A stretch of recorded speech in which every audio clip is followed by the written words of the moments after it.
confession to make. I have something to get off of my chest. I have something so profound, so astounding that was pointed out to me that I feel like I have to share, because I did not know this about myself. I did not know this about myself until I was sent an email about my last video, and apparently the video was sent via message board to Disco Inferno's Glenn himself message board, where he patrols, and he was shown the video, and his response was, "What a geek, he doesn't even have his facts right," or something to that extent. And he kind of proved my point. At no point did he explain what I got wrong. At no point did he. I'm guessing what he feels I got wrong was the fact that of what I said about how the internet fans are what got him over. I still stand by that assumption. I still say by what I stand. That's how I remember it. If he wishes to explain to me how I was wrong, by all means, I would love to hear it. Perhaps I am wrong. Perhaps there was more to it than I know. But as I remember it, he got over because of the diehard fans. The diehard fans got him out to the mid-card. He got fired from WCW. It looked like WWF was going to bring him in to be Honky Tonk Man's little disciple, so to speak. And then it was Billy Gunn, and then he went back to WCW, and that's where he stayed. And anyways, but of course, he kind of proved my point in saying that I was a geek, because guess what? I am a geek. I would admit I'm a wrestling geek, just like there are football geeks and baseball geeks and basketball geeks and all sorts of geeks. I'm a geek for wrestling. I have been most of my life. I love wrestling. I don't have a problem saying that. And I say that because on his message board, as is if you go to any message board, we're not usually talked about. The YouTube community is not usually talked about in a high regard. Usually, some are, some applaud what we do, and I think what we do is kind of cool, because they say, hey, we're out there saying what we think, and it's public. I mean, anybody on YouTube can come around and see these videos, can make fun of us, can see me, see PS Powers, see Bill and Doug, see Instant Classics, see Moral Virus, Crazy Mike, any of us. Could see any of us and point us out and say, that's a wrestling fan. I don't walk down the street wearing, Stone Cold Steve Austin shirt or anything like that. I do wear Ring of Honor shirts every once in a while, I'll admit that, but usually the ones you can't tell are Ring of Honor shirts.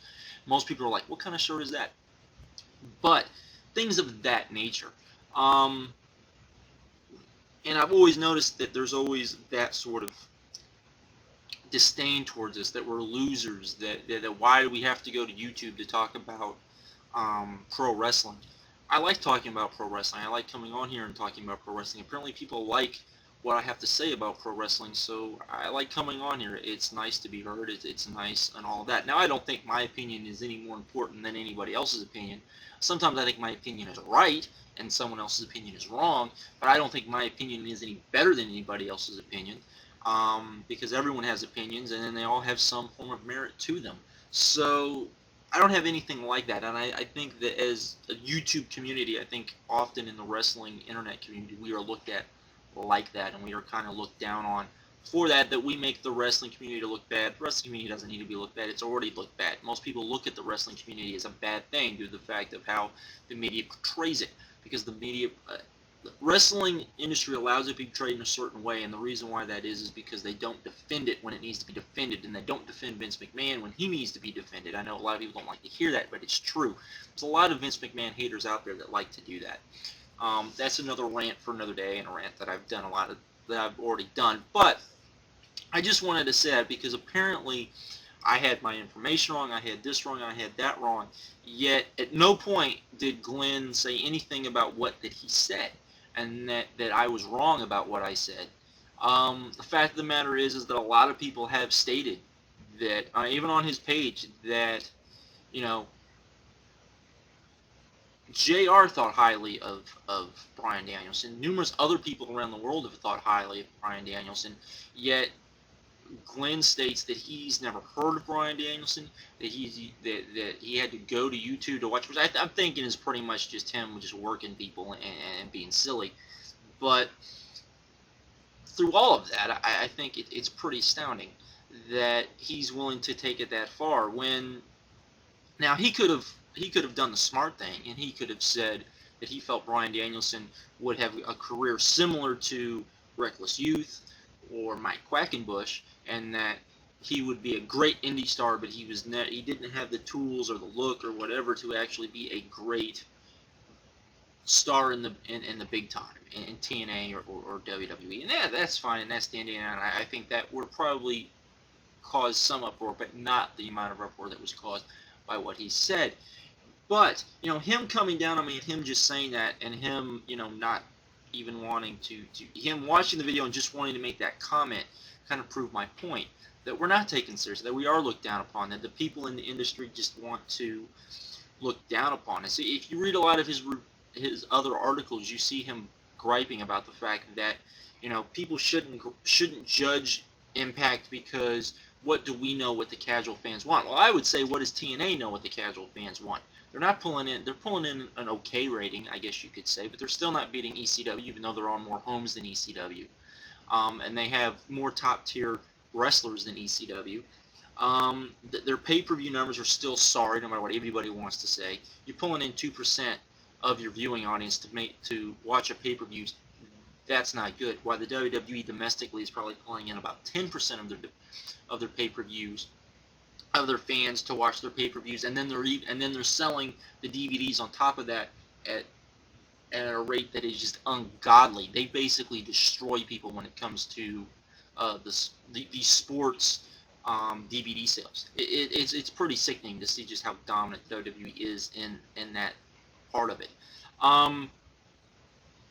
But it just amazes me that he was able to take it that far and just make a comment like that.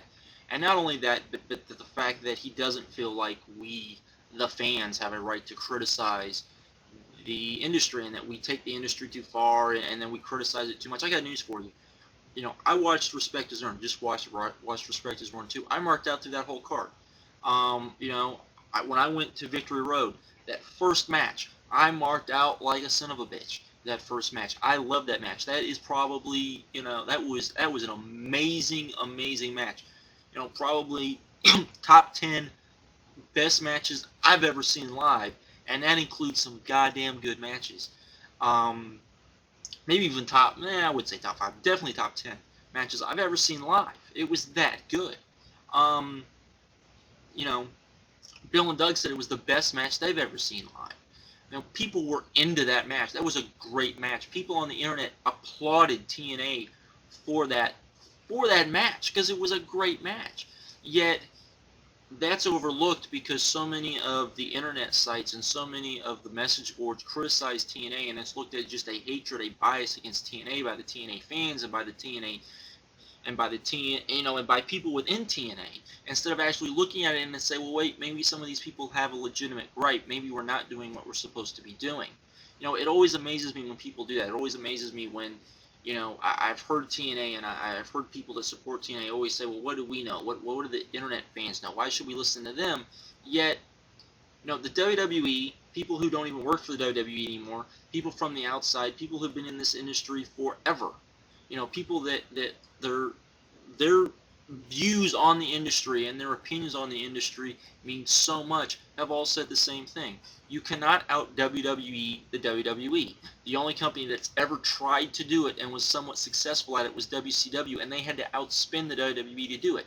To actually put on a successful wrestling product to compete with the WWE and be a good run at it, you have to be an alternative. You have to be different than what Vince puts on. Vince has said this. JR has said this. Just about everybody in the WWE says this all the time. You have to be different. You can't do what we do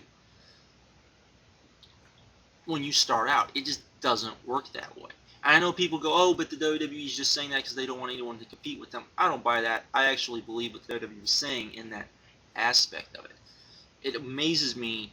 It really does when people in the industry don't want to hear that because they're like, well, that's not what I think, so that's wrong, and that's what you're saying as a fan, and you don't know anything as a fan.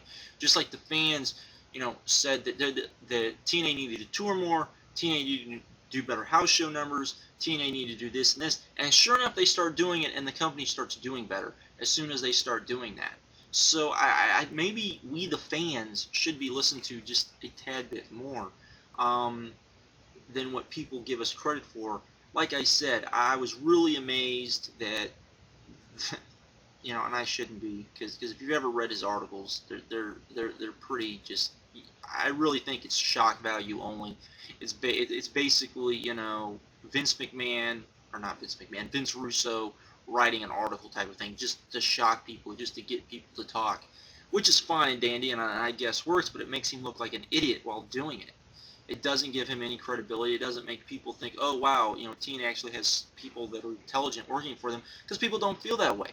A lot of people, as soon as they heard Scott D'Amore left TNA, felt like all hopes were lost, because the last vestige of what people liked about TNA were now gone, particularly when it came to the knockouts. Because now the knockouts, the guy that most people saw as, and maybe we were wrong, but most people saw as the success behind the knockouts, had gone. And sure enough, as he was being phased out, you look at Victory Road, and you look at that match with Amazing Kong, and you look at Tyler Wilde. I was there live. Tyler Wilde was not over.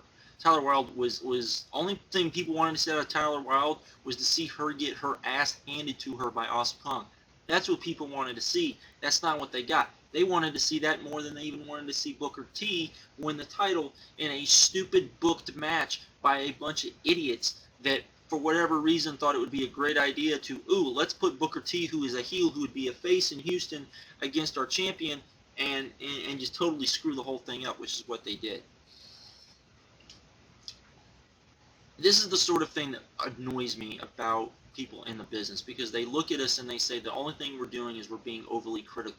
I would not watch a show if I thought I was going to be overly critical of it. I never watch Impact all the way through. I fast forward through most of it. I don't watch Raw all the way through. There's usually at least a couple segments I just fast forward through because I don't care about. Same thing with ECW. Same thing with SmackDown. The NWO Showcase, when it was on, if it's ever going to be on again, I don't know. But not so much, because I didn't feel like they weren't, dumbing me down. They were actually trying to put on an intelligent show. It always amazes me that pro wrestling believes that they have to go for that lowest common denominator, and that they have to basically believe what the media tells them, which is it's nothing but a bunch of rednecks and uneducated idiots that watch pro wrestling. So that's what we have to gear it to. I don't think that at all. I think there's a lot of intelligent people. I feel I'm intelligent. I feel that there's a lot of intelligent people I know that watch pro wrestling. And it bugs us when we are basically told, well, you're stupid, so this is what you're supposed to like. If you don't like it, too bad. That's moronic and doesn't work, in my opinion. And I've never understood it. And I probably never will understand it. I think the wrestling industry can, get good, solid, make sense wrestling that makes sense. They just make, things make sense. Because when things make sense and things go along, when you swerve people, it means more. When you swerve people every 6 seconds, the swerves don't mean anything. If you actually save the swerves for when they mean something, then the swerves mean something, and the people mark out a little bit more for it. This is the same guy who, in the article in which he was talking about Bryan Danielson, and this is what really irked me about the article, I didn't talk about this on the last video, was that at the end, he was talking about guys not knowing how to sell, not knowing how to work a match, not knowing how to do this without doing, 5,000 insults or whatever. And yet Bryan Danielson is the one guy that people within the industry that really understand the industry and are great talent scouts say Bryan Danielson gets it. Bryan Danielson is one of those guys that does the least amount and gets the most out of it. We're, being a Ring of Honor fan, we Ring of Honor fans get a lot of crap for that sort of thing. Yet, this last weekend in New York, the match that may have stole the show was the NWA title match, which was said to be booked old school style and stole the show because it told a great story. Something TNA almost never does in the ring. They never tell a great story in the ring. They never give guys long enough to go out there, even though they have plenty of talent. That's why I still watch TNA, because there's so many guys in that company that I love to watch in the ring when they're actually given a chance, and I hope that I just get a slim view of that chance sometimes. Sometimes I don't, and it makes me very frustrated. And I think as a fan of pro wrestling, I think I should be able to voice my opinions of, this is what I want to watch. This is what I want to spend my money on. I've spent more money. I'll say this right now. I've spent more money this year on TNA than I have Ring of Honor. Not by a lot, but I have. And to follow Ring of Honor, I got to buy the DVDs, and I've still spent more on TNA because of things I've bought from TNA. Because there are things that they do that I like, and when they do, I do come on here and I applaud them for it, because I think that's the way you should do it. Just like when I think the people that hate the WWE, most of them hate the WWE because of Vince McMahon, and there's a lot of TNA supporters that support TNA simply because they hate Vince McMahon and it's an alternative to TNA or the WWE. That that should give credit when credit's due when they put on something good. And I think that's one of the things that often gets left out, is that I wish people like the TNA just lovers and the people that work for TNA who hate the fact that they get such criticism. Everywhere I've ever read, when TNA does something good, they congratulate them and say they did something good. But that always gets overshadowed because all TNA sees is the negative. They don't see when, oh, wait, they thought this is what we did was good. Maybe it was what we did good. Maybe we can work off that. Maybe there was something to it. Maybe we should look into it. Oh, okay, maybe they were wrong, but at least maybe we should look into it and see if there's any truth to it. And that's something that TNA and a lot of people in the wrestling business don't do. Glenn kind of proved my point. I'm going to email this to him because I saw the first video. Figured I'd just show him the second video too. If he uses it in his article and decides to, totally just ram it down my throat and make fun of me and do whatever, that's his. But I figured that unlike him, who, that's another thing that really irks me about being here on YouTube, is you have these people who will take our videos, post them up on a message board, the people will watch them, and then we'll just post, responses on the message board, and we'll never actually come to YouTube and put responses on our videos. That would be something I would love to see. It's sort of like, well, we can't go there because that's not where we belong. Whatever. But anyways, that's all I wanted to say. This is basically just a part 2 to my other video. Sorry it went long again. I'm out. Later.